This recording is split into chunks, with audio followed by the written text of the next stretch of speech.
स्वागत है आप सभी का आज की हमारी क्लास में। आज की क्लास में पहले तो जो भी बच्चे हैं सभी लाइव हो जाइए।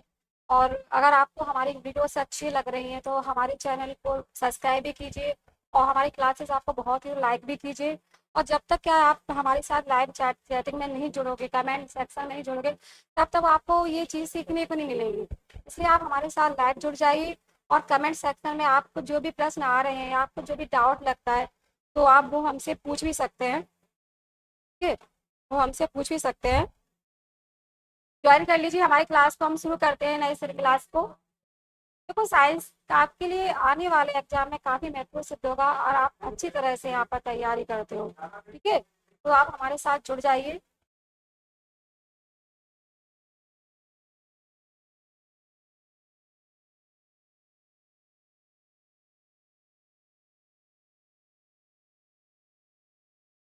जल्दी जल्दी से लाइव क्लास ज्वाइन कर लीजिए।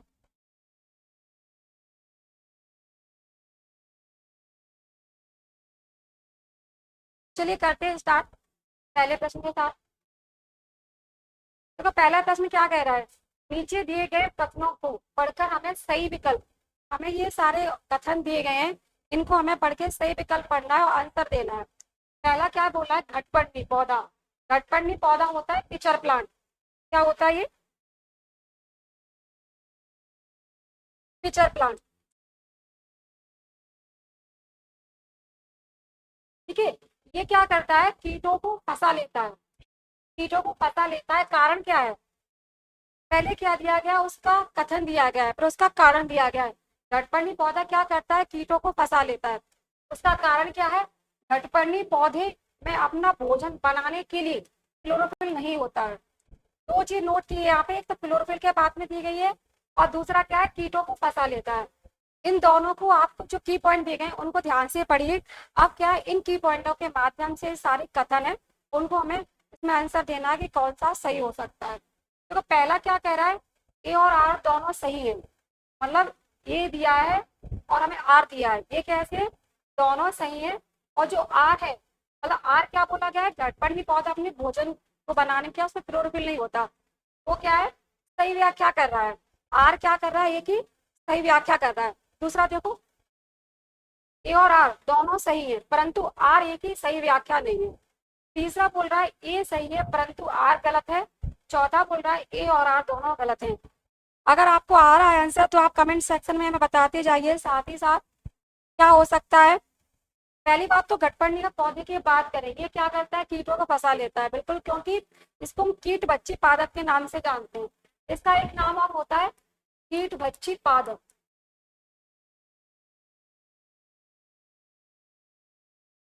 इसमें दोनों लक्षण पाए जाते हैं, ऑटोट्रॉप्स के भी पाए जाते हैं और इसमें हेटेरोट्रॉप्स के भी पाए जाते हैं। ठीक है, इस वाले में दोनों लक्षण रहते हैं, एक तो ऑटोट्रॉप्स रहता है और दूसरा क्या है, हेटेरोट्रॉप्स भी रहता है। हेटेरोट्रॉप्स भी रहता है, स्वपोषी और क्या रहता है, विषमपोषी। इसमें दोनों टाइप के लक्षण पाए जाते हैं घटपर्णी में। ठीक है, दोनों टाइप के लक्षण पाए जाते हैं। ये अपने भोजन के लिए क्या करता है, जितने भी छोटे छोटे जीव जंतु रहते हैं, कीड़े वीड़े रहते हैं, तो इनको खा लेता है। और ये होता कैसा है, ये हरे रंग का होता है। इसका रंग कैसा होता है, हरा होता है, मतलब ग्रीन कलर होता है इसका। और जितने भी प्लांट होंगे, चूंकि क्या है, पौधा है, ये पौधा है, कौन सा पौधा है, कीट बच्ची पौधा, कीड़े मकोड़ों को खाने वाला पौधा, ये होता है हरे रंग का। अब बात आती है, अगर हरे रंग का है तो इसके अंदर क्लोरोफिल पाया जाएगा। पॉइंट वाली बात है ना कि जो प्लांट कैसा होगा, हरा होगा, तो हरे प्लांट में क्या होगा, प्रकाश संश्लेषण की क्रिया होगी। और प्रकाश संश्लेषण की क्रिया के लिए क्या होना चाहिए, क्लोरोफिल होना चाहिए। अगर प्रकाश संश्लेषण की क्रिया होगी, ठीक है, यानी फोटोसिंथेसिस, तो उसमें क्या होगा, क्लोरोफिल होगा।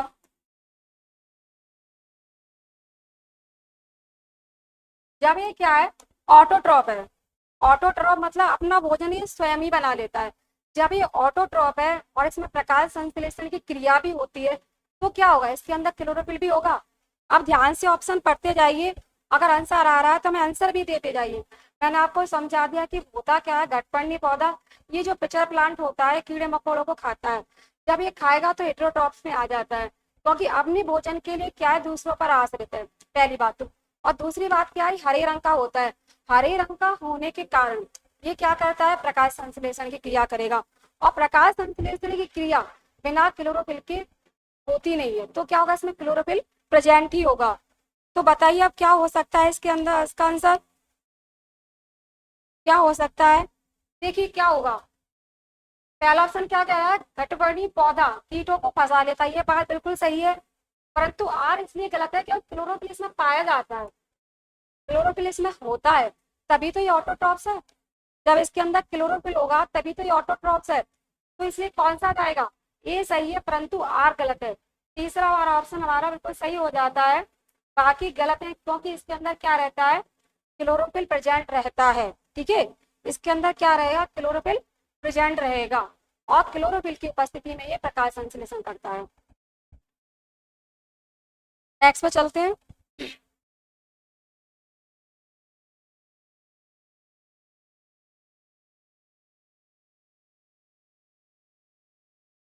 आतिशबाजी।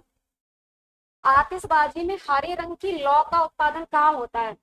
आतिशबाजी, आप देखो, दिवाली पर आप पटाखे चलाते हो, शादी विवाह में भी पटाखे चलाए जाते हैं, जो भी कोई खुशी का माहौल होता है तो हम ये पटाखे वगैरह चलाते हैं।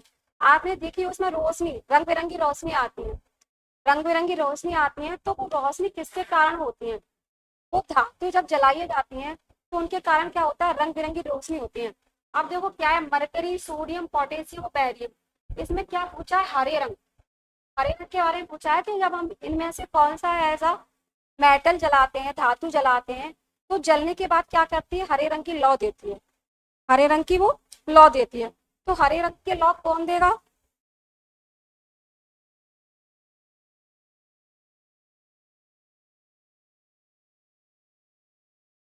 देखो, मरकरी।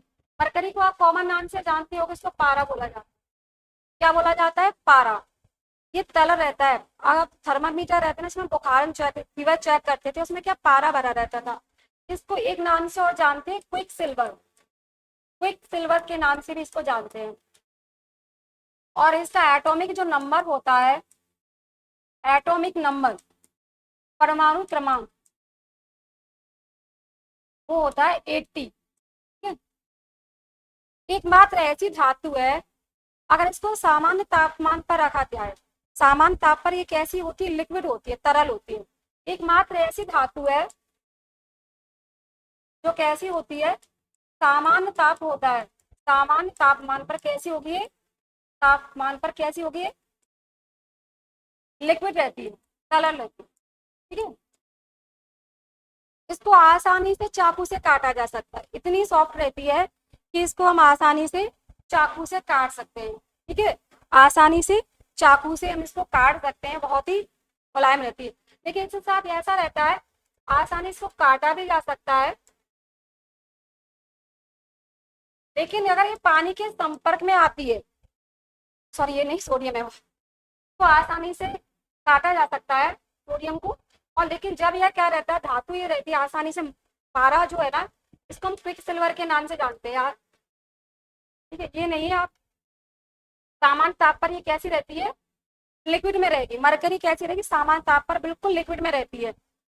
अब आते हैं सोडियम। सोडियम क्या रहता है, एक धातु है, एक धातु है, और इसको क्या कर सकते हैं, आसानी से हम काट सकते हैं, आसानी से काट सकते हैं।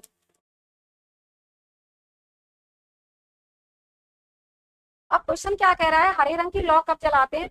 अगर देखा जाए तो ये क्या होता है, जैसे सोडियम है, इसको भी हम क्या करते हैं, जो आतिशबाजी होती है ना, आतिशबाजी बनाते हैं, मतलब जो भी बनाते हैं, आतिशबाजी जो बनाई जाती है, जो पटाखे वटाखे बनते हैं, उसमें इसका भी यूज किया जाता है, किसका, सोडियम का। और जब सोडियम जलेगी तो क्या करेगी, पीला रंग देगी, ये पीला रंग देती है। सोडियम क्या करती है, जलने पर कैसी देगी, पीला रंग देती है। ठीक है, और इसको सोडियम जो रहता है ना, इसको Na ऐसे डिनोट करते हैं, Na से डिनोट करते हैं।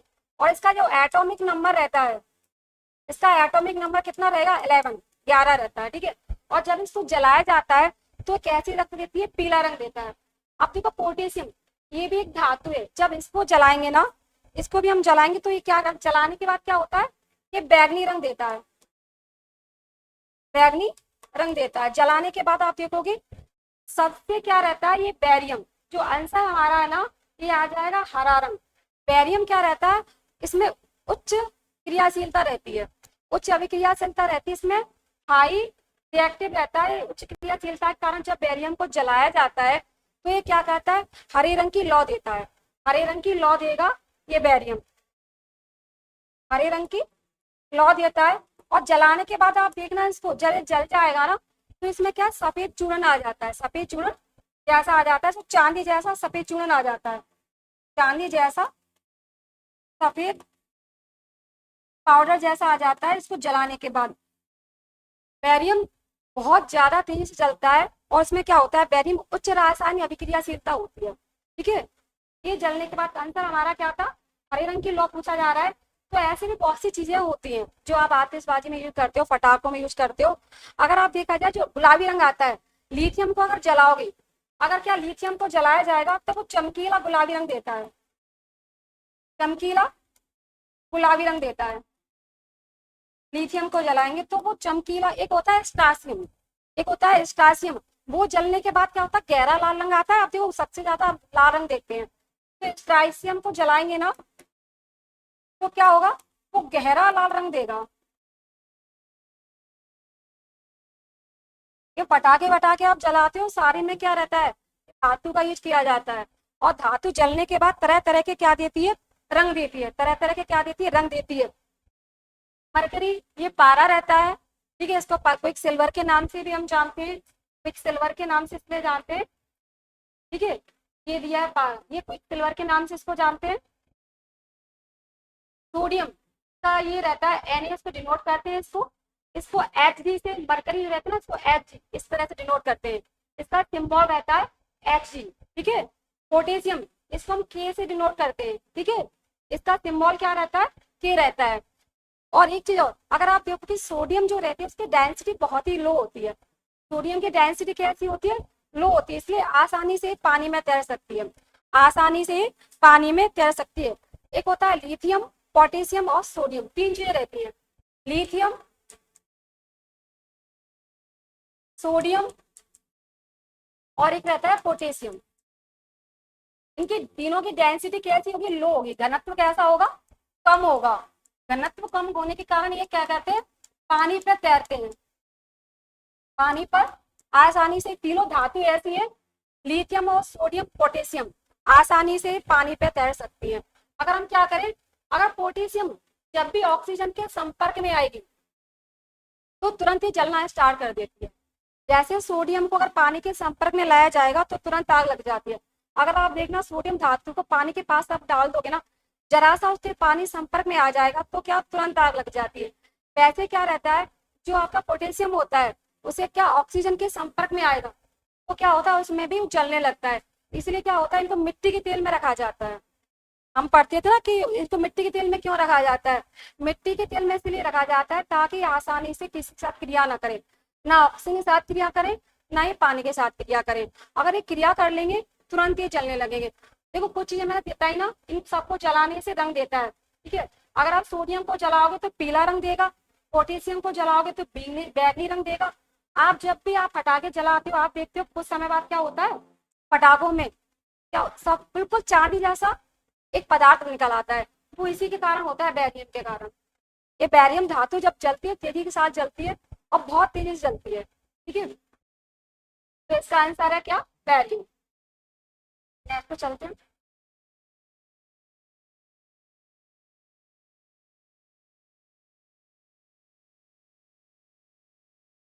अगला क्वेश्चन देखो क्या बोल रहा है, नैदानिक थर्मामीटर का प्रयोग, जो क्लिनिकल थर्मामीटर रहता है उसका प्रयोग कहाँ पर किया जाता है, इसे मापने के किसके लिए किया जाता है। क्योंकि तो ये तो बिल्कुल सिंपल सा है, आप आसानी से इसका आंसर दे सकते हो। क्लिनिकल थर्मामीटर रहता है उसका प्रयोग क्या मापने के लिए किया जाता है, द ह्यूमन बॉडी टेम्परेचर, मानव शरीर का ताप, द रूम टेम्परेचर, कक्ष का ताप, the temperature of the clinic, clinic का ताप, और the temperature of the laboratory, प्रयोगशाला का ताप। बहुत ईजी, आप बता सकते हो आसानी से क्या हो सकता है, आंसर देते जाइए साथ साथ में। क्या होगा इसका आंसर? जो क्लिनिकल थर्मामीटर रहता है का प्रयोग कहाँ पर किया जाता है? चारों ऑप्शन ध्यान से पढ़िए, आंसर दीजिए। क्या हो सकता है इसका?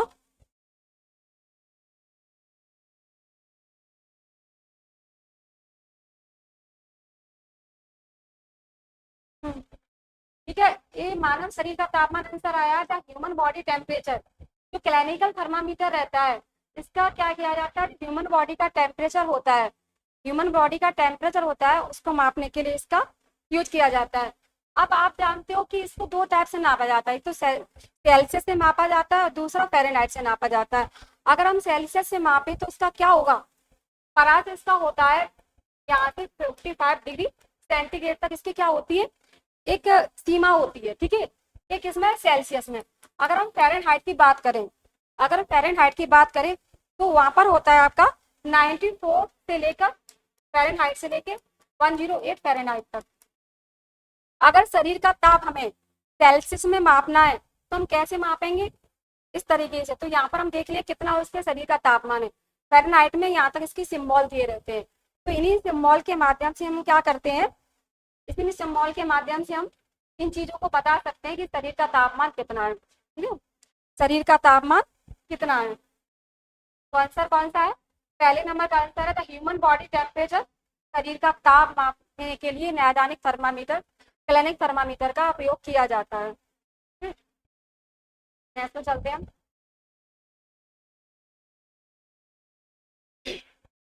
देखिए अगला क्वेश्चन, निम्नलिखित कृत्रिम उपग्रहों में से कौन सा भारत द्वारा प्रमोचित यानी पहला सैटेलाइट था? ठीक है, ऐसा कौन सा सैटेलाइट था जो भारत द्वारा सबसे पहले भेजा गया था? आर्यभट्ट, कल्पना प्रथम, एडुसेट, इनसैट। ध्यान से पढ़िए, ऑप्शन को आंसर दीजिए। एडुसेट, आर्यभट्ट, ये कौन सा था जो सब भारत द्वारा, ये सैटेलाइट है ना, आप सूचनाएं देखते हो, आप सूचनाएं देखते हो कि आंधी तूफान आने वाले हैं, आपको सूचना मिल जाती है कि आज बारिश होगी, आपको सूचना मिल जाती है। आप टीवी पे तरह तरह के प्रोग्राम देखते हो, ये सारी चीजें आप कहाँ से देखते हो? सैटेलाइट के माध्यम से ही हम ये सारी पॉसिबल है। तो ऐसी कौन सा था जो सबसे पहले सैटेलाइट भेजा गया था? आर्यभट्ट, कल्पना प्रथम, एडुसेट और इनसेट, चारों के नाम दिए गए हैं, कौन सा हो सकता है इसमें? बताइए। कि इसरो द्वारा बनाया गया था, इंडियन स्पेस रिसर्च ऑर्गेनाइजेशन जो संस्था है भारत की में, उसके द्वारा बनाया गया था, ठीक है, और लॉन्च किया गया था। ये रूस द्वारा, सोवियत संघ द्वारा ये सहयोग से लॉन्च किया गया था। क्या है इसका आंसर? आर्यभट्ट, बिल्कुल सही आंसर। कि आर्यभट्ट जो थे ना, ये गणितज्ञ थे, ठीक है, साइंटिस्ट थे, मैथ के, ठीक है, उन्हीं के नाम पर ये आर्यभट्ट का नाम किया गया। और ये पहला उपग्रह था जिसको भारत द्वारा बनाया गया था, ठीक है। इसको लॉन्च किया गया था, इसको लॉन्च, इसको प्रक्षेपित तब लॉन्च किया गया था, कब किया गया था? 19 अप्रैल 1975 को, 19 अप्रैल 1975 को इसको लॉन्च किया गया था। और ये सोवियत संघ, सोवियत संघ द्वारा, ठीक है, सोवियत संघ द्वारा इसको किया गया था आर्यभट्ट के नाम पर। और किसने? इसरो ने, इसरो ने, इंडियन स्पेस रिसर्च ऑर्गेनाइजेशन पूरा नाम है इसका। बहुत बार एग्जाम में पूछा भी जाता है कि इसरो का फुल फॉर्म क्या है। ये भारतीय संस्था है जो सैटेलाइट वगैरह प्रक्षेपित करती है, ठीक है। अगर आप देखोगे ना, पहले 2 रुपए का नोट आता था कागज का, पहले 2 रुपए का नोट आता था जो अब तो चलन में नहीं है, बंद हो चुके हैं। तो उसमें आप देखोगे तो इसका चित्र छपा रहता था, आर्यभट्ट का, आर्यभट्ट का जो सैटेलाइट थी ना उसका चित्र छपा रहता था, उसका पिक्चर रहता था, 2 रुपए के नोट में आता था ये, ठीक है, 2 रुपए के नोट में आता था। और ये मैथमेटिक्स थे, गणितज्ञ उन्हीं के नाम पर ही। अब अगला देखो, कल्पना, कल्पना प्रथम क्या है? कि जो मौसम संबंधी आप जितनी भी सूचनाएं लेते हो, मौसम संबंधी आप जितनी भी सूचनाएं लेते हो ना, तो ये पहला था, ये पहला सैटेलाइट था, ठीक है, पहला उपग्रह था जो क्या करता था? मौसम संबंधी, मौसम संबंधी सूचनाएं थी यहीं से मिलती थी, ठीक है, सूचनाओं के लिए ये भेजा गया था, पहला था। और इसको एक नाम से और जानते हैं, इसका एक नाम और है, मैट सेट। मैट सेट के नाम से भी इसको जानते हैं, मैट सेट के नाम से भी इसको जानते हैं हम।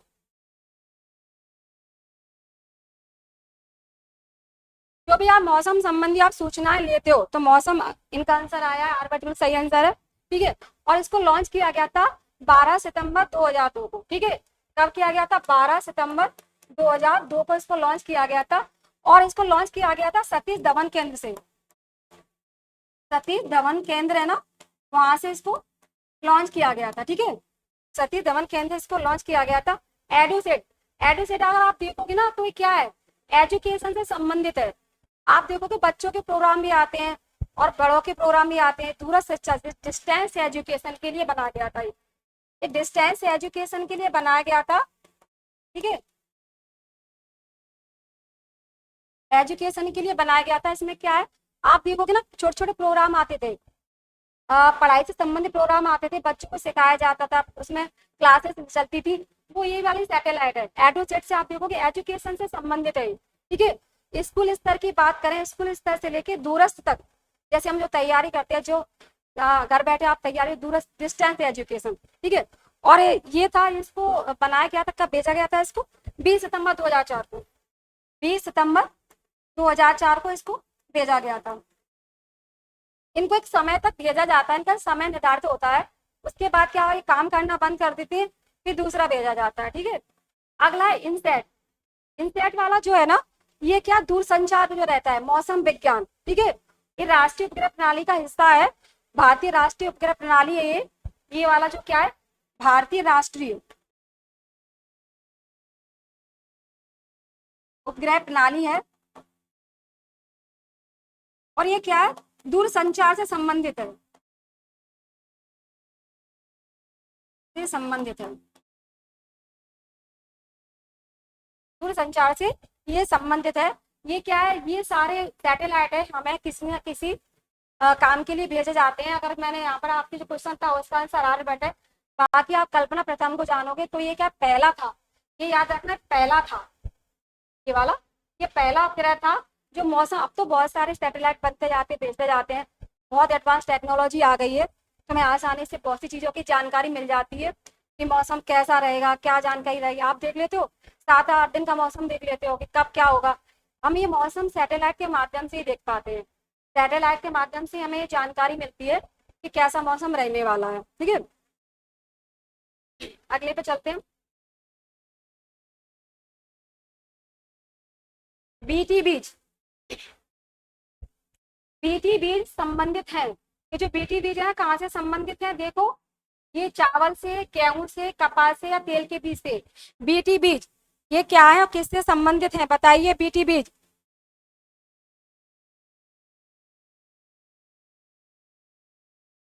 देखो, जेनेटिक बायोटेक जो रहता है, टेक्नोलॉजी रहती है जेनेटिक्स में, इसमें क्या रहता है, जो किस्में होती हैं, कुछ किस्में ऐसी होती हैं अगर हम उनको बो देते हैं ना तो ना कीड़े पड़ जाते हैं, हमको बचा नहीं सकते, तो हम क्या करते हैं, कोई भी ऐसा जीवाणु लेंगे, बैक्टीरिया लेंगे, उसके जीन को निकाल कर क्या करेंगे, उस सीड के साथ में उसको हम क्या कराएंगे, उसको हम उसमें आपस में उसको क्या करेंगे, दोनों को मिलाकर हम जो भी ट्रांसफर कराएंगे, ट्रांसफर कराने से क्या होता है, इसके साथ ऐसी किस्म डेवलप हो जाती है जो जीवाणु रहती होती है, उसमें बहुत जल्दी से कीड़े नहीं पड़ते। तो ये बीटी बीज क्या था ना, ये कीड़ों मकोड़ों को बचाने के लिए एक नई किस्म तैयार करी गई थी, क्योंकि इसमें क्या था, एक बॉल बर्म कीट जीवाणु था ना, एक बॉल बर्म था, वो क्या करता, कीटों को बहुत नुकसान पहुंचाता। एक कीट था जिसका नाम था क्या, बॉल बर्म, कीट का नाम था बॉल बर्म। जब भी हम इस फसल को बोते थे, जब भी इस फसल को बोते थे तो बॉल बर्म तुरंत अटैक कर देता था और क्या करता था, उस फसल को नुकसान पहुंचाता। तो बॉल बर्म से बचाने के लिए हमने क्या किया, बीटी किस्म तैयार करी, क्या करी, बीटी किस्म तैयार करी, इसके कीट के अटैक से बचाने के लिए, अटैक से बचाने के लिए हमने बीटी किस्म तैयार करी। और हमने किया क्या कि हमने उसके बीटी का एक जीन लिया, उसके साथ क्या किया, उसको क्रॉस कराया, ठीक है। क्रॉस करा के हमने क्या, एक तरीके का एक आनुवांशिक बीटी बीज तैयार करी, ठीक है। और उसको जब बीटी बीज को हमने बोया तो क्या होता है, उस पर जब भी अटैक करेगा अटैक करेगा तो क्या उसके पहले से ही क्या रहेगा, वो अपना तैयार कर लेगा, वो जैसे कीट मरने लगेगा। तो क्या होता था, जैसे हमने उसके लिए एक जीवाणु का नाम था बैसिलस थ्रेंचेसिस, बैसिलस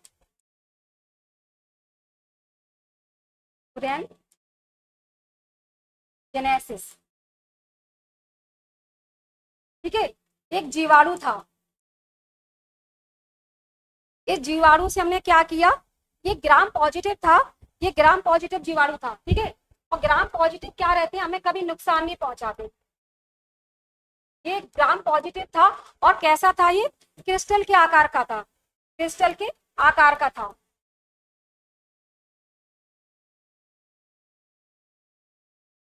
ये क्या करता था, जैसे ही बॉल वर्म का अटैक होता था, तो कपास में क्या होता था, ये होता किसके लिए, ये कपास में होता है। पहली बात तो आप बीटी बीजन की बात कर रहे हैं, तो ये कपास के लिए, ठीक है। ये बीटी भी संबंधित कपास से संबंधित है। इसी में कपास में बहुत जल्दी से रोग लग जाता था, किसका अटैक होता था, बॉल वर्म का। तो बॉल वर्म से बचाने के लिए बीटी बीज तैयार करे गए। और जब कीड़ा अटैक करता था, तो कपास के पत्ते पे जैसे वो कीड़े आते थे, कपास के पत्ते पर जैसे वो कीड़े आते थे मर जाते थे, क्योंकि ये किस्म ही ऐसी थी, ठीक है, ये किस्म ही ऐसी थी। आया समझ में, यहाँ तक कपास था, बीटी बीज का अगर आया है तो बीटी बीज क्या था, कपास वगैरह था, इससे संबंधित है। बैगन के लिए भी तैयार करे गए थे, बैगन, क्योंकि नुकसान तो पहुंचाते हैं। अगर इस तरीके से कोई भी हम जीव ले लें, जीन ले लें, उसके साथ क्रॉस कराएं, तो उनसे आने वाले जो भी बीज होंगे, उन बीजों से जो फल मिलेंगे, उन फलों को अगर हम खाएंगे, तो कहीं ना कहीं क्या होता है, क्रिस्टल फॉर्म में तो रहते हैं, क्रिस्टल फॉर्म में रहेंगे तो कहीं ना कहीं हमारी बॉडी को नुकसान पहुंचाएंगे, ठीक है। क्रिस्टल के आकार के रहते हैं और कहीं ना कहीं ये नुकसान पहुंचाएंगे। इसके लिए बैगन के बीज भी इससे तैयार करे गए थे, बैगन के बीज, वो भी इसी से संबंधित थे, कपास भी था और बैगन भी था, ब्रिंजल, ठीक है। नेक्स्ट पे चलते हैं, अगला देखो,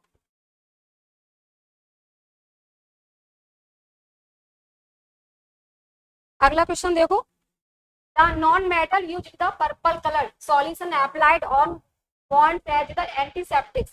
तो एंटीसेप्टिक के रूप में घावों पर लगाए जाने वाले बैगनी रंग के विलयन में रिक्त होने वाली अधातु कौन सी है। एक बैगनी रंग का विलयन है, ठीक है, उसमें एक अधातु का प्रयोग करते हैं, जो जब भी चोट लग जाती है तो चोट के ऊपर लगा दिया जाता है। वो क्या करता है, वो घोल क्या काम करता है, एंटीसेप्टिक का काम करता है। एंटीसेप्टिक हम क्यों लगाते हैं, जैसे आपको चोट लग गई, चोट लगने के बाद क्या होता है, बहुत से माइक्रो ऑर्गेनिज्म रहते हैं, सूक्ष्म जीव रहते हैं, वो आप पर अटैक करेंगे, कोई फंगल इन्फेक्शन हो जाएगा, कोई बैक्टीरियल इन्फेक्शन हो जाएगा। तो इस इन्फेक्शन से बचाने के लिए, ताकि इन्फेक्शन ना हो, तो घाव पे हम क्या करते हैं, कोई भी एंटीसेप्टिक क्रीम लगाते हैं या एंटीसेप्टिक विलयन का घोल लगाते हैं, ताकि क्या होगा, वो जो भी अटैक होगा उस पर वो पूरी तरह से निष्क्रिय हो जाए, और वो घाव हमारा जल्दी ठीक हो जाए, घाव फैले ना।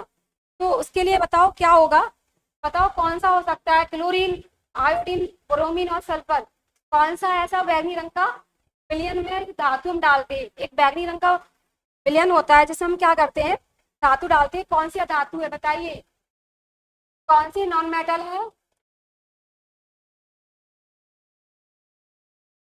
बताइए कौन सी नॉन मेटल है।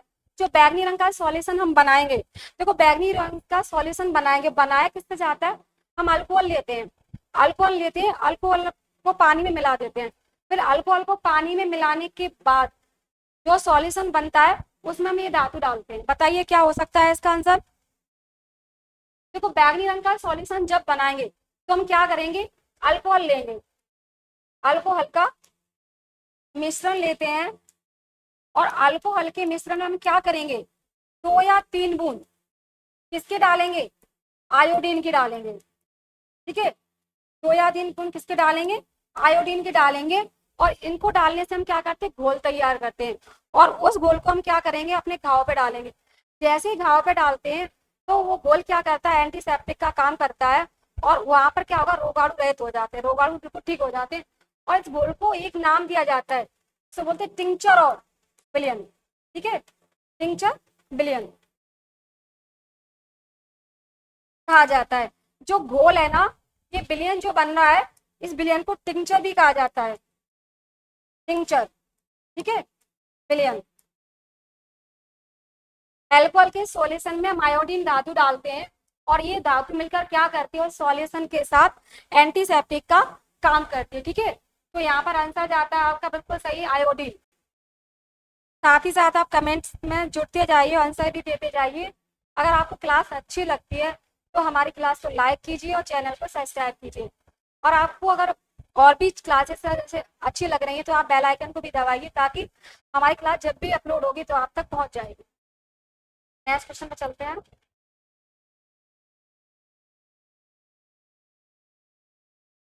अगला क्वेश्चन देखिए, तो इस तरीके के क्वेश्चन सीटेट के एग्जाम में बहुत पूछे जाते हैं। इस तरीके के जो क्वेश्चन है ना, वो सीटेट के एग्जाम में बहुत पूछे जाते हैं, क्योंकि एक्टिविटी से प्रश्न है ये वाला। ये एक्टिविटी से प्रश्न है। अभी आज 7 जुलाई को जो होने वाला है, आप देखोगे इसी तरह के फॉर्मेट में क्वेश्चन आते हैं, उनमें एक्टिविटी से प्रश्न आते हैं। तो देखो क्या है, ध्यान से देखना क्या क्वेश्चन कह रहा है हमारा। ठीक है, आपको 3 परखनलियों में गुलाबी रंग के गुड़ैल के पुष्प का विलयन दिया गया है। देखो क्या है, ये गुड़ैल के पुष्प का विलयन क्यों दिया गया है, ये क्या है, नेचुरल इंडिकेटर है। ये क्या है, नेचुरल इंडिकेटर है, नेचुरल इंडिकेटर। नेचुरल इंडिकेटर मतलब क्या है, प्राकृतिक सूचक है। प्राकृतिक सूचक होता क्या है, अगर हमें अम्ल और क्षार, एसिड और बेस की अगर पता करना है कि हमारे पास कोई तत्व दिया है, मालूम नहीं एसिड क्या बेस है, तो एसिड और बेस का पता करने के लिए पहली बात तो हम लिटमस पेपर का यूज करते हैं, जो हमें कहाँ मिलेगा, लेबोरेटरी में मिलेगा। अगर हमारे पास लिटमस पेपर नहीं है तो हम क्या कर सकते हैं, देखो पहला तो रहता है इसको चाइना रोल। ठीक है, ये जो गुड़ैल है ना, इसको चाइना रोल, और क्या रहता है, टर्मरिक, हल्दी। ये पिटूनिया के पुष्प रहते हैं, पिटूनिया एक फूल रहता है, उसके पत्ते रहते हैं, उसको भी हम क्या कर सकते हैं, एक प्राकृतिक इंडिकेटर के रूप में यूज कर सकते हैं, नेचुरल इंडिकेटर के। तो यहाँ पर गुड़हल के बारे में क्या दिया गया है, ये नेचुरल इंडिकेटर है। अब आपको देखना है कि आप हमें क्या देना है, हमें 3 दी गई है, देखो ध्यान से देखो, 3 हमें परखने देगी, टेस्ट ट्यूब दिए गए हैं। ये 3 हमने क्या लिए, टेस्ट ट्यूब लिए, 3 परखने दी गई। अब देखो क्या करना है, अब इनमें सब में क्या भरा हुआ है, इन सब में सॉल्यूशन भरा हुआ है। सॉल्यूशन का रंग कैसा है, गुलाबी। इन तीनों में क्या भरा हुआ है, सॉल्यूशन भरा गया है। ठीक है, अब वो सॉल्यूशन कैसा है, गुलाबी रंग का सॉल्यूशन है। ठीक है, विलयन, विलयन का रंग कैसा है, गुलाबी। ठीक है, क्योंकि आप देखो कि गुलाल का फूल होता कैसा है, गहरा होता है। जैसे ही उसको हम क्या करेंगे, उसका हम अर्क बनाएंगे, अर्क मतलब उसका रंग बनाएंगे। तो रंग बनाने के बाद क्या किया, इनमें भर दिया गया है, तीनों में भरा हुआ है। अब देखो क्या कह रहा है, आप पहली परख नली में बिलियन 1 या 2 बूंदे डालना है। हमें कोई बिलियन लेना है तो हम क्या करेंगे, नाम दिया ABC, हमने इनको नाम दे दिया ABC। ठीक है, ABC हमने नाम दे दिया। अब देखो क्या करना है, अब हम पहली जो टेस्ट ट्यूब लेंगे वो उसमें बिलियन में 2 बूंदे डालेंगे। बिलियन ए में क्या डालेंगे, जैसे हम उसमें बूंदे डालेंगे, सॉल्यूशन हमें पता नहीं कौन सा है ना, तो हमें मालूम कि अम्ल है कि क्षार है, हमने उसमें सॉल्यूशन डाला। जैसे हम ये वाले में डालते हैं, जैसे हम ये वाले में डालेंगे तो क्या, 2 बूंदे डालना, तो क्या होता है, उसका रंग कैसा होगा, गहरा गुलाबी हो जाएगा। गहरा गुलाबी मतलब मैजेंडा रंग का हो जाता है। ठीक है, गहरा गुलाबी रंग का हो जाएगा जैसे हमने कोई बिलियन है उसमें डाला। अब हम क्या करेंगे, हम दूसरी पनक में 2 बूंदे डालेंगे, बी में डालेंगे, तो इसमें क्या होगा, कोई परिवर्तन नहीं होता है। ठीक है, कोई परिवर्तन नहीं होगा, परिवर्तन नहीं होगा। और जैसे हम क्या करेंगे, अब देखना, किसी तरह का कोई परिवर्तन नहीं होगा। अब तीसरी परंगली में क्या करना है, हम जैसे कुछ बूंदे डालेंगे तो हरा रंग हो जाता है, जैसे इसमें डालेंगे तो क्या हो जाएगा, ये हरा रंग हो जाएगा, ग्रीन कलर हो जाएगा। ठीक है, हमने इसमें एक टेस्ट किया है, एक्टिविटी की है, हमने 3 परखनली ली है। 3 परखनली में हमें कोई सॉल्यूशन भरा हुआ है जो गुड़हल का है। अब हमें विलयन दिया गया है, हमें विलयन को टेस्ट करना है कि वो अम्ल है कि क्षार है। तो हम क्या करते हैं, इसमें जो गुड़हल का जो सॉल्यूशन दिया है वो इंडिकेटर है। ये क्या है, एक इंडिकेटर है। ठीक है, इंडिकेटर है, इंडिकेटर मतलब सूचक है। तो सूचक में क्या करना है, अम्ल क्षार का हमें पता करना है। ठीक है, अम्ल क्षार का पता करना है। अब देखो क्या होता है, मैंने अगर आपको चैप्टर आपने नहीं पढ़ा हो तो मैंने पढ़ाया था, एसिड और बेस में बताया था। जैसे गुड़हल में हम क्या करते हैं, किसी को भी हम डालेंगे तो अगर उसका गुलाबी रंग हो जाता है गहरा, तो क्या होगा, वहां पर गुलाब मैजेंटा रंग अगर हो जाएगा तो वो सॉल्यूशन कैसा हो जाएगा, अम्लीय, कैसा हो जाएगा, एसिडिक हो जाएगा। ठीक है। और अगर उसमें कुछ नहीं होता तो आपको पता है क्या होगा, उदासीन होगा। अगर हम चाहे इसमें एसिड डालें चाहे बेस डालें, अगर कोई प्रभाव नहीं पड़ता तो वहां पर क्या होगा, उदासीन होता है। उदासीन मतलब न्यूट्रल हो जाएगा। ठीक है, न्यूट्रल हो जाएगा, क्योंकि रंग में कोई परिवर्तन नहीं हुआ। ठीक है, रंग में कोई परिवर्तन नहीं हुआ। अब हम क्या करें, जैसे हम सॉल्यूशन में डालते हैं तो हमें मालूम नहीं क्या डाल रहे हैं, तो हम अगर उसमें अम्ल या क्षार डालें, कुछ भी डालें, तो अगर क्षार डालेंगे तो क्या हो जाएगा, ये हरा रंग का हो जाएगा। मतलब क्या है, यहाँ पे बेस है। ठीक है, बेस है। तो ये बात समझ में आ गई कि अगर गुड़हल की जो पत्तियां हैं उसका जो हमने रस बनाया है वो इंडिकेटर के रूप में काम कर रहा है, और उसमें हम क्या कर रहे हैं, अम्ल और क्षार की प्रकृति का पता कर रहे हैं। ठीक है, अब देखो कहाँ पर दिया गया है, अगर हम सॉल्यूशन ए में डालते हैं तो अम्लीय होता है। अम्लीय कहाँ दिया गया है, केवल यहाँ दिया गया है। ठीक है, थर्ड ऑप्शन बिल्कुल सही है कि ए वाला जो कैसा है, अम्लीय है। ठीक है, और बी वाला कैसा है, उदासीन है। सी वाला कैसा है, क्षारकीय है। उदासीन का मतलब न्यूट्रल, कोई प्रभाव नहीं पड़ता।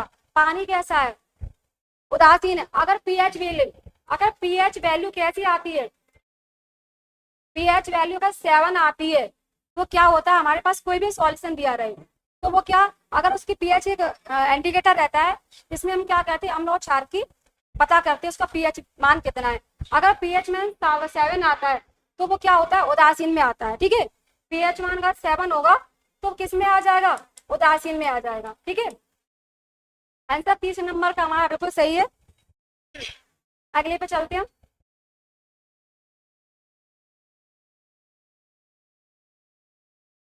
ये क्वेश्चन देखो, एम्ब्रियोजेनेसिस से संबंधित है कि how many cells in the zygote. Zygote, जब एम्ब्रियोजेनेसिस की प्रोसेस होती है, एम्ब्रियोजेनेसिस की प्रोसेस में जाइगोट में कितनी सेल होती हैं, एम्ब्रियोजेनेसिस की प्रोसेस में कितनी सेल होती हैं बताइए। जाइगोट कब बनेगा, जाइगोट तब बनता है जब एग जो होता है और स्पर्म होते हैं उनमें क्या होगा, फर्टिलाइजेशन होगा। जब फर्टिलाइजेशन होगा तो इससे क्या बनता है, जायगोट। ये जायगोट जो बनता है इसको बोलते हैं युग्मनज। जायगोट जो बनता है, तो जायगोट में कितनी सेल होती है, ये प्रोसेस कहलाती है एम्ब्रियोजेनेसिस। एम्ब्रियोजेनेसिस, ये प्रोसेस कहलाती है एम्ब्रियोजेनेसिस, यानी भ्रूण जनन। भ्रूण जनन, एम्ब्रियो का जो डेवलप होता है, एम्ब्रियो का डेवलप होता है वो प्रोसेस कहलाती है एम्ब्रियोजेनेसिस। तो जब जायगोट जब बनता है तो उसमें कितनी सेल्स होती हैं, जायगोट कैसा होता है, पहली बात तो जायगोट में कितनी सेल होती है बताइए, जायगोट में कितनी सेल होती हैं, जायगोट में सेल कितनी होती हैं। जायगोट होता कैसा है, जायगोट डिप्लॉयड होता है, डिप्लॉयड। ठीक है, डिप्लॉयड मतलब 2n, ये होता है द्विगुणित। ठीक है, द्विगुणित होता है। जायगोट कैसा होगा, द्विगुणित होगा, इसमें विभाजन होगा। ठीक है, इसमें मायोटिक डिवीजन होता है। तो जैसे होता है, जब भी जायगोट बनेगा तो जायगोट में सेल कितनी होगी, कोशिकाएं कितनी होगी जायगोट में, भी दिया है नहीं, उसमें एक कोशिका रहती है। जायगोट में क्या रहेगा, केवल एक सेल होगी। लेकिन जब मॉरूला स्टेज में आता है, जब ये मॉरूला स्टेज में आएगा, मॉरूला, जब मॉरूला स्टेज में आता है, मॉरूला में, तो उस समय क्या रहता है, मॉरूला में 8 कोशिकाएं हो जाती हैं। ठीक है, लेकिन जायगोट जब बनेगा, जायगोट जब बनेगा तो उसमें केवल एक कोशिका रहेगी। और जैसे उसकी प्रक्रिया बढ़ती जाती है, प्रक्रिया बढ़ एम्ब्रियोजेनेसिस की प्रोसेस बढ़ जाती है। ठीक है, एम्ब्रियो जब डेवलप होने लगता है तो मॉरूला स्टेज होती है, जब मॉरूला स्टेज में आता है तो उसके अंदर कितनी सेल्स पाई जाएंगी, 8 सेल पाई जाएंगी, 8 कोशिकाएं पाई। ठीक है, 8 कोशिकाएं पाई जाएंगी। ठीक है, तो इसका आंसर कौन सा रहेगा, एक। जायगोट में केवल और केवल एक सेल रहती है। ठीक है, और ये जायगोट होता कैसा है, जायगोट होता है डिप्लॉयड। ठीक है,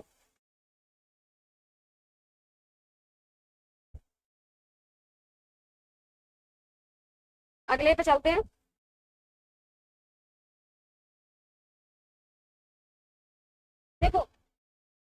सभी प्रोकैरियोटिक जीव किस जगत में रखा गया है? In which kingdom of the prokaryotic organism are keeped?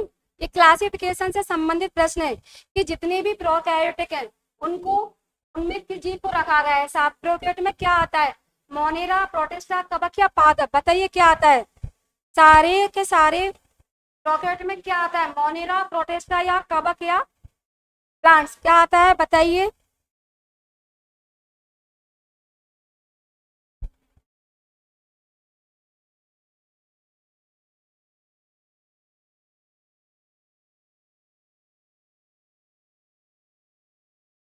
देखो सारे प्रोकैरियोट रहते हैं, मोनेरा, प्रोटिस्टा, कवक, ये सब क्या है? क्लासिफिकेशन है, क्लासिफिकेशन है, वर्गीकरण।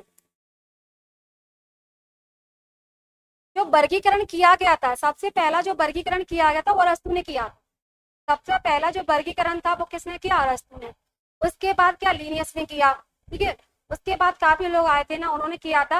लेकिन जो सबसे ज्यादा वर्गीकरण पढ़ते हैं वो सर्वमान वर्गीकरण पढ़ते हैं, वो किसका? आर एच विटकर का पढ़ते हैं, केवल आर एच विटकर का पढ़ते हैं। इन्होंने क्या सबसे अच्छा वर्गीकरण दिया कि इन्होंने सभी जीवों को इनकी संरचना दी, लक्षणों के आधार पर वर्गीकृत किया था, लक्षणों को देखा फिर वर्गीकरण किया था, इसलिए सबसे ज्यादा मान्य इनका वर्गीकरण है। अब जो प्रोटिस्टा, जितने भी प्रोटिस्टा रहते हैं, ठीक है, वो सारे के सारे किस में आते हैं?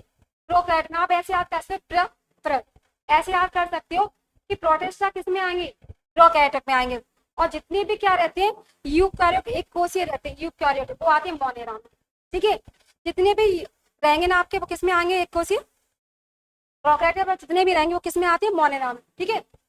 ये वाले, सॉरी ये वाले, इसके अंदर केवल एक कोष के आते हैं, ठीक है। ये सारे आएंगे मोनेरा के अंदर आते हैं प्रोकैरियोटिक वाले, और एक कोषीय यूकैरियोट का आते हैं प्रोस्टेटा में, ठीक है। कैरियोटिक आते हैं आपके प्रोटिस्टा में, ठीक है। इसमें आएंगे सारे के सारे प्रोटिस्टा में आते हैं वाले। आंसर हमारा ये वाला है कि मोनेरा की बात की गई थी ना, तो मोनेरा सभी आते हैं प्रिमिटिव में। किसमें आएंगे? प्रिमिटिव में। ये प्राचीन है, इसका रहता है प्राचीन, प्रिमिटिव। इसके अंदर न्यूक्लियस, वेल डिफाइंड न्यूक्लियस नहीं रहता, ठीक है। वेल डिफाइंड न्यूक्लियस नहीं रहता, तो वेल डिफाइंड न्यूक्लियस इसके अंदर नहीं पाया जाता प्रोकैरियोट में। तो ये सारे प्राचीन है, तो मोनेरा इसके अंदर आते हैं, और प्रोटिस्टा में आते हैं एक कोषीय यूकैरियोटिक, ठीक है। जितने भी एक कोषीय यूकैरियोटिक रहेंगे ना, वो आपके प्रोटिस्टा में आएंगे। आंसर है मोनेरा। नेक्स्ट पे चलते हैं।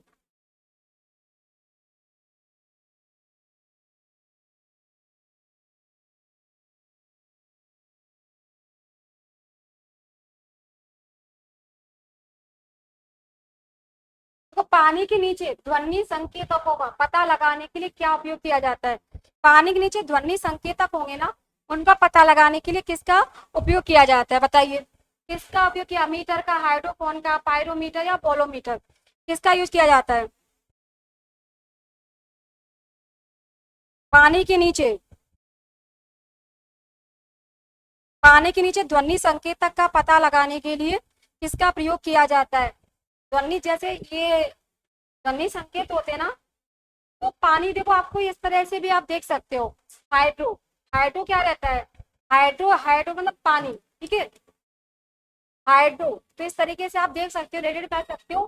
तो हाइड्रोफोन से क्या रहता है? ध्वनि संकेतक, ये पानी के नीचे इसका यूज किया जाता है। और अमीटर का आप उपयोग जानते होगे, अपने घर में जो विद्युत धारा और एम्पियर की विद्युत धारा होती है, ठीक है, इसमें क्या रहता है? 1 एम्पियर तक की विद्युत धारा मापने के लिए इसका यूज किया जाता है, ठीक है।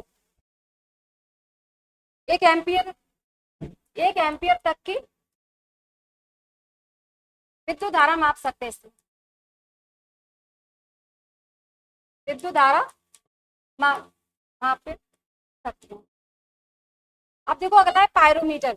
पायरोमीटर होता क्या है? तापमान को मापता है, तापमान को मापता है, और उसमें क्या होता है? सीधा संपर्क में नहीं आता है, ठीक है। ये क्या करता है? पायरोमीटर तापमान को मापता है बिना सीधे संपर्क में आए, ठीक है। ये ऑप्टिकल डिवाइस है, ये क्या है? एक ऑप्टिकल डिवाइस है। इसमें क्या रहता है? तापमान को मापा जाता है, तापमान को मापा जाता है बिना सीधे संपर्क में आए, संपर्क में नहीं आना, ऐसा बिना संपर्क में आए, ठीक है, ऐसे मापा जाता है। अगर वॉल्यूमीटर की आप बात करोगे तो वॉल्यूमीटर क्या है, विकिरण, जो विकिरण होती है उसको मापता है। जो वॉल्यूमीटर क्या करता है, ये विकिरण को मापता है, जो विकिरण होती है ना उनको मापता है। जो विकिरण पृथ्वी पर आएंगे ना, कितनी आ रही है, इसकी कितनी क्वांटिटी है, वो कितने नुकसानदायक, वो सारी क्या करते हैं, वॉल्यूमीटर से मापा जाता है। पायरोमीटर एक ऑप्टिकल डिवाइस है। इसमें क्या करते हैं ऑप्टिकल डिवाइस में, सेकंड आंसर दिया है इन्होंने, हाइड्रोफोन आंसर आपने बिल्कुल सही दिया है। सचिन गौतम का आंसर आया है, बिल्कुल सही है, हाइड्रोफोन। अगला,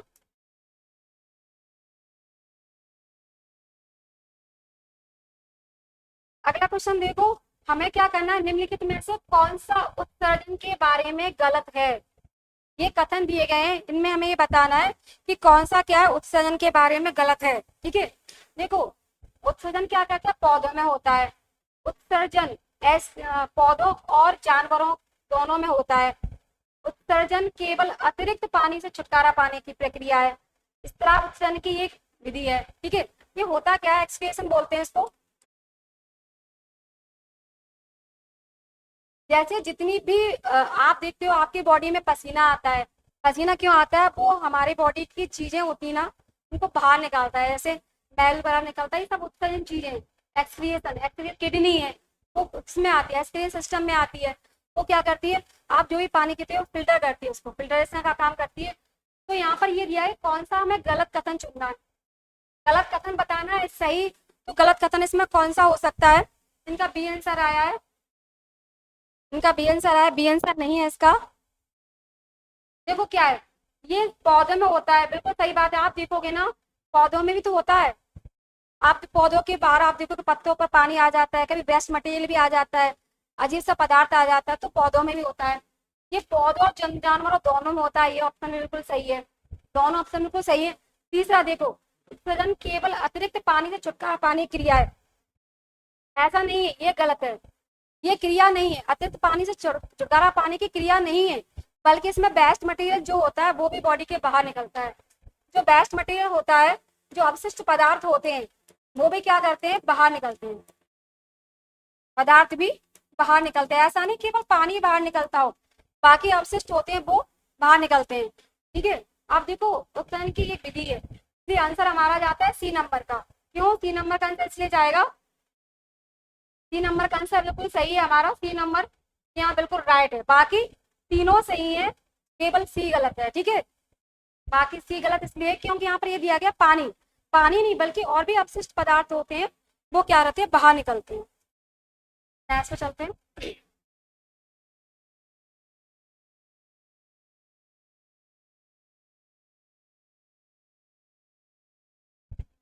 इस तरीके के प्रश्न भी सी टेट के एग्जाम में पूछे जाते हैं, एक पैटर्न भी है, बहुत से एग्जाम में आने लगा है, एक हो सकता है, दो हो सकता है, या तीन हो सकता है। क्या देखो क्वेश्चन क्या कह रहा है हमारा, गेहूं के डंठल से आटा उत्पादन तक की प्रक्रिया में कौन सी प्रक्रियाएं शामिल होती हैं।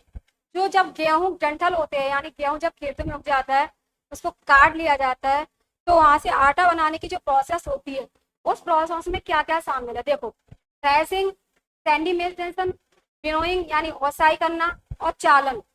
यहाँ पे कूट दिए गए हैं, केवल एक और दो, केवल एक और तीन, चार, और केवल दो और तीन। क्या हो सकता है बताइए।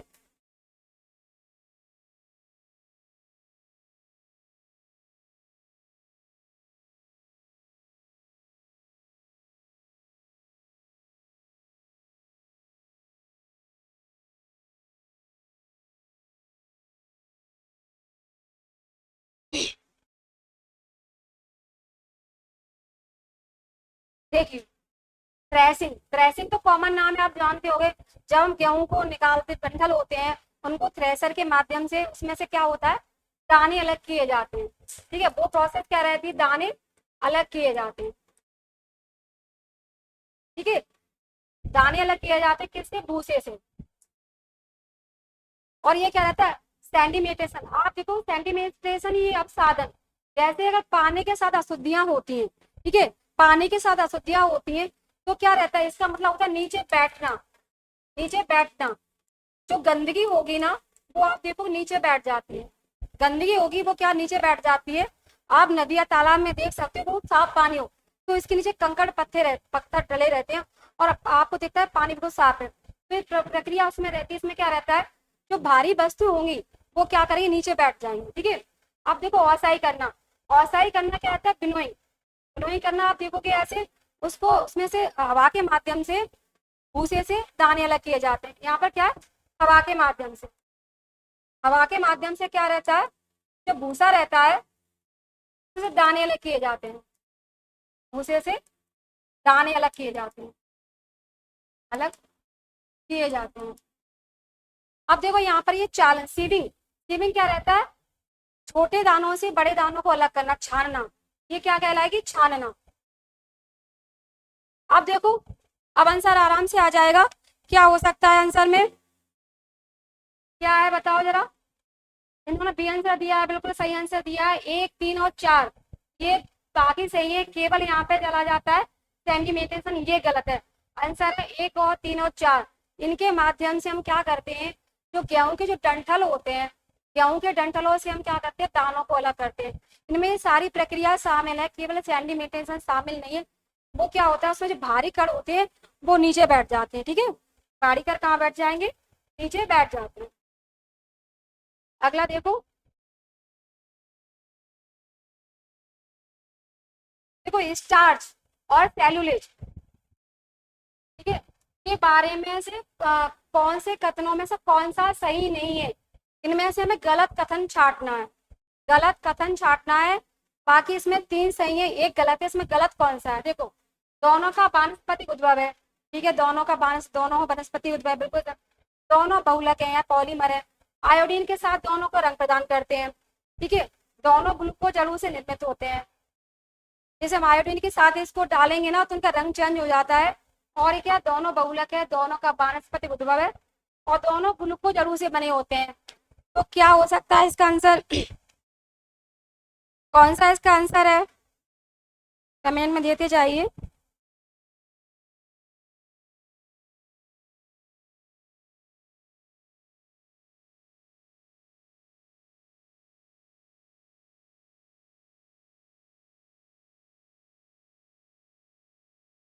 देखो, पहली बात तो देखो, दोनों का वानस्पतिक उद्भव है, बिल्कुल सही बात है, दोनों का वानस्पतिक उद्भव है, सेलुलोज स्टार्च ये दोनों वानस्पतिक से आए हुए हैं, तो ये बिल्कुल सही हो जाता है। दोनों बहुलक है, दोनों बहुलक नहीं है, दोनों बहुलक नहीं है, ये वाला आंसर हो जाता है हमारा। ठीक है, आंसर कौन सा हो जाता है, दोनों बहुलक है। ठीक है, क्योंकि दोनों बहुलक नहीं है, यहाँ पर है दिया गया है क्योंकि हमें गलत कथन छाटना है ना। यहाँ पर देखो, आयोडीन के साथ दोनों रंग प्रदान करते, ये भी सही बात है, दोनों ग्लूकोज अणु से बने हैं, ये भी बिल्कुल सही बात है। आंसर कौन सा है हमारा, केवल ये वाला, दोनों बहुलक है, जबकि क्या होगा, दोनों बहुलक नहीं है, बहुलक नहीं है। ठीक है, ऐसे चलते हम।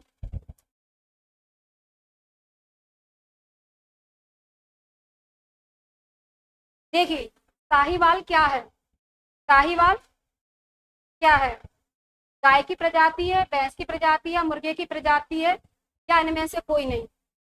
साहीवाल क्या है बताइए, क्या है साहीवाल, जानते होगे, कॉमन नाम है, सुना होगा, बहुत बार सुना होगा साहीवाल के बारे में। ठीक है, साहीवाल के बारे में सुना होगा कि किसकी है, गाय की प्रजाति है, भैंस की प्रजाति है, और या मुर्गी की प्रजाति है, इनमें से कोई नहीं। क्या है ये साहीवाल,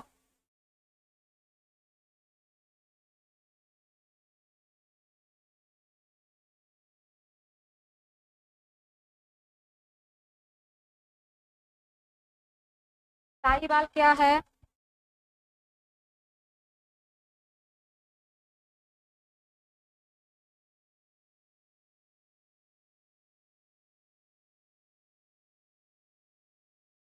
ये क्या है,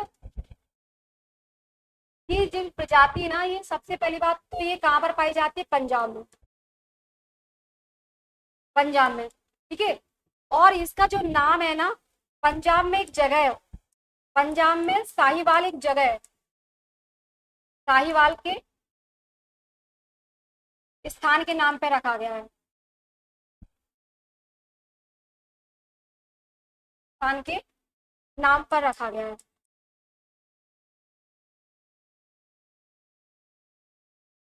ठीक है, पंजाब में एक जगह है जिसका नाम है साहिवाल, और ये आप देखोगे हरियाणा, है ना, राजस्थान, वहां पर सबसे ज्यादा पाई जाती है।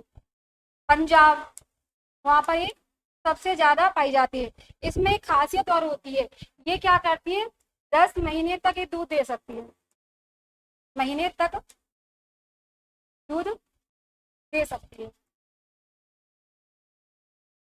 ठीक है, और इसका जो दूध रहता है उसमें सबसे ज्यादा प्रोटीन पाई जाती है। ठीक है, सबसे ज्यादा इसमें प्रोटीन भी पाई जाती है, सबसे ज्यादा प्रोटीन पाई जाती है। और क्या है, ये गर्म स्थान पर आसानी से रह लेती है, गर्म स्थानों में आसानी से रह लेती है, आसानी से रह लेती है। अब बताइए कौन है, गाय या भैंस? ये तो आपको समझ में आ गया, दोनों ऑप्शन में एक हो सकता है। मुर्गी की प्रजाति नहीं है, ये भी नहीं है, बची और गाय की प्रजाति और भैंस की प्रजाति, इन दोनों ही दूध देती है, इनमें से कौन सा है? ठीक है, ये जयपुर नस्ल की है, 11th क्लास की एनसीईआरटी में दिया गया है, ये लाइन 11th क्लास की एनसीईआरटी में दी गई है। साहिवाल क्या है? ठीक है, तो साहिवाल क्या है, गाय की प्रजाति है। ठीक है, ये क्या है, गाय की प्रजाति है, जो क्या करती है, बहुत गर्मी में भी रह लेती है, और ये पंजाब और राजस्थान में पाई जाती है। ठीक है, ये पंजाब और राजस्थान में पाई जाती है। ठीक है, लेकिन अब क्या है, संकटग्रस्त है। संकटग्रस्त मतलब इस तरह का टेम्परेचर पूरी तरह से नहीं मिल पाता है जो एनवायरमेंट को चाहिए होता है, तो कहीं ना कहीं इनकी नस्ल या तो खत्म होने लगती है या आने वाले समय में खत्म हो जाएगी। ये क्या है, संकटग्रस्त हो गई है अभी, संकटग्रस्त है, क्योंकि जो हम ये क्या करते हैं, संकटग्रस्त जीव होते हैं जिनको उनकी प्रजाति को खत्म होने का डर रहता है, तो उन्हें तो हम क्या करते हैं, या तो बायोस्फीयर रिजर्व में रखते हैं, या बड़े बड़े से राष्ट्रीय उद्यान बना दिए जाते हैं। ठीक है, नेशनल पार्क बना दिए जाते हैं। क्यों? क्योंकि वहां पर क्या होता है, इनकी प्रजाति का संरक्षण किया जाता है, प्रजाति का क्या करेंगे, संरक्षण करेंगे, ताकि ये पूरी तरह से खत्म ना हो जाए। जैसे आप लोग डायनासोर के बारे में पढ़ते हो ना, कि पहले डायनासोर थे। ठीक है, जब डायनासोर थे तो क्या हुआ, धीरे धीरे समाप्त हो गए, वैसे भी ये नस्ल क्या होगा, एक समय बाद ये खत्म हो जाएगी, ये जो प्रजाति है ना, एक समय बाद खत्म हो जाएगी। अभी क्या संकटग्रस्त है, अगर इसका संरक्षण नहीं किया गया सही तरीके से, तो आने वाले समय में ये खत्म होने की कगार पर है। ठीक है, तो आंसर कौन सा है, गाय की प्रजाति, इसमें खासियत रहती है, एक तो 10 महीने दूध दे सकती है, इसमें इसके दूध में सबसे ज्यादा प्रोटीन पाया जाता है, और ये मुख्य तौर पे पंजाब, हरियाणा, राजस्थान में पाई जाती है। ठीक है, तो आपको आज की क्लास कैसे लगी, आप हमें कमेंट सेक्शन में बताइए, आपको क्या समझ में आ रहा है, आप क्या पढ़ना चाहते हो, तो आप एक तरीके से हमें बताइए, हमें मालूम पड़े कि आप क्या चाहते हो, वही चीज आपके लिए लेके आए। तो आप हमारी क्लास को लाइक कीजिए, सब्सक्राइब, चैनल को सब्सक्राइब कीजिए। मिलते हैं अगली क्लास के लिए। ठीक है, आज के लिए बस इतना ही, धन्यवाद।